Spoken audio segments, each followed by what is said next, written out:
Hi hello friends, welcome back to media talks. நான் உங்கள் மௌனிகா. ஐயோ, இன்றைக்கி எபிசோட் என்ன சொல்கிறதுனே தெரியல. நானே 3 டைம்ஸ் கிட்டே பார்த்துட்டேன் மார்னிங்கே. ஸோ பார்த்திங்கன்னா அவ்வளோ சுபமாக இருந்துச்சு. ஸோ ஒவ்வொரு சீனும் என்ஜாய் பண்ணுற மாதிரி இருக்குது. எந்த சீனை பற்றி பேசுனே தெரியல, அவ்வளோ ஒரு ஹாப்பியாக இருந்துச்சு. இன்றைக்கி எபிசோட் பார்க்கும்போது ஃபுல்லாக நம்ம விஜயோட சேடைத்தனம் தான். அந்த ஃபஸ்ட்டு பார்த்திங்கன்னா நேற்றுக்கு எண்ட் ஆகணும் இல்லையா.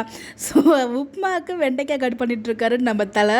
அதுவும் அங்கே கட்டே ஆகலை. அது நமக்கே தெரியும். அவர் காவேரிக்கு போட்ட ஸ்கெட்சு கடைசியில் மாமி வந்துட்டாங்க. பாவம், நம்ம மாமி முன்னாடி அசிங்கப்பட்டு விட்டார் நம்ம தலை, நம்ம விஜய். ஸோ என்ன சொல்கிறதுனே தெரியல.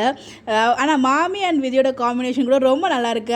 ஈஸ்வரா அப்படின்னு சொல்லும்போது மாமியோட ஹர்ட் வெளில வந்துட்டோம். இன்னும் அந்த லாங்குவேஜ் ரொம்ப நல்லாயிருக்கும். ஆக்சுவலாக ஐரோட்டி லாங்குவேஜ் அவங்க பேசுறது நம்மளுக்கு பார்க்கும்போது அவ்வளோ ஆசையாக இருக்கும்.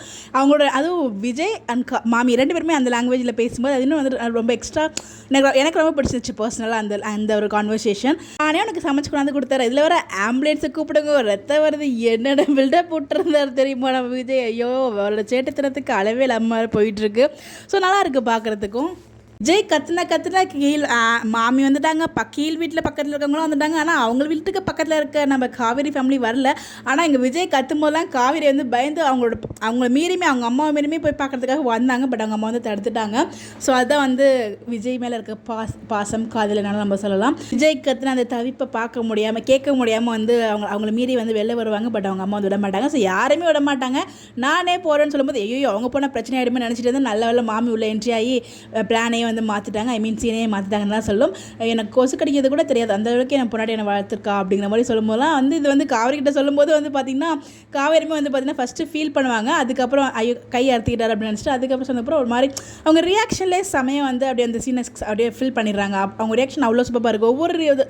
ஒவ்வொரு சீனுக்கும் ஒவ்வொரு மாதிரி ரியாக்ஷன் வந்து கொடுத்துருந்தாங்க. எப்படி அவங்க அழுகிறதுக்கு வந்து டிஃப்ரெண்ட்டாக அழுதாங்களோ அதே மாதிரி ரியாக்ஷனுமே வந்து பார்த்திங்கன்னா அவங்க என்ன நினைக்கிறாங்க அப்படின்னு அந்த ரியாக்ஷனே நம்மளால் புரிஞ்சிக்க முடியல அளவுக்கு அந்தளவுக்கு ரியாக்ஷன் கொடுத்துட்ருக்காங்க.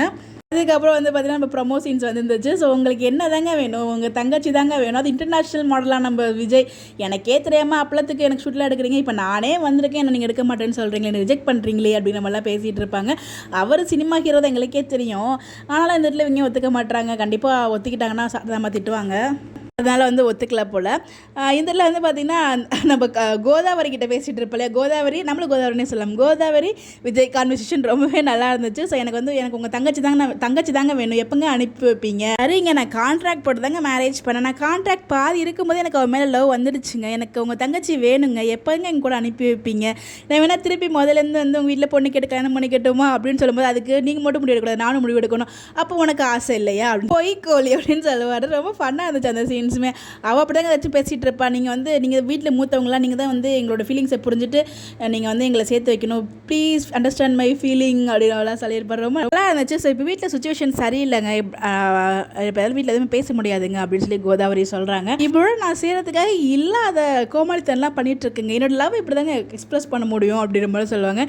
நீங்கள் தாங்க அந்த வீட்டுக்கு மூத்த பொண்ணால் வந்து எங்களை சேர்த்து வைக்கணும், அப்படி இல்லைன்னா அப்படின்னு சொல்லுவாங்க. அப்படி இல்லைன்னா நீ குறுக்க பேசிகிட்டு இருக்க, நான் கோதாவரிகிட்ட தானே பேசிகிட்டு இருக்கேன் அப்படி மாதிரி பேசிகிட்டு இருப்பாங்க. அதுக்கு மேலே வந்து பார்த்திங்கன்னா நம்ம குமரன் வந்து பார்த்திங்கன்னா சரி வாங்க போகலாம் விஜய் அப்படின்னு சொல்லி கூப்பிட்டு வந்துடுறாங்க. ஸோ ரொம்ப நல்லா இருந்துச்சு. நாளைக்கு ப்ரோமோ ரிவ்யூ ஸோ வந்து பார்த்திங்கன்னா ரொம்ப சூப்பரான சீன் வந்து பார்க்க முடிஞ்சிச்சு. நாளைக்கு இந்த சீனுக்காக தான் வெயிட் பண்ணிகிட்ருக்கோம். அது என்னன்னு சொல்லி நான் இதில் ஒரு ட்விஸ்ட்டுமே இருக்குது. அது எனக்கு தான் நெக்ஸ்ட் வீடியோ நான் ஷேர் பண்ணுறேன். இந்த மாதிரி தெரிஞ்சுக்க நம்மளோட சேனலை ஃபாலோ பண்ணிக்கோங்க. Bye bye.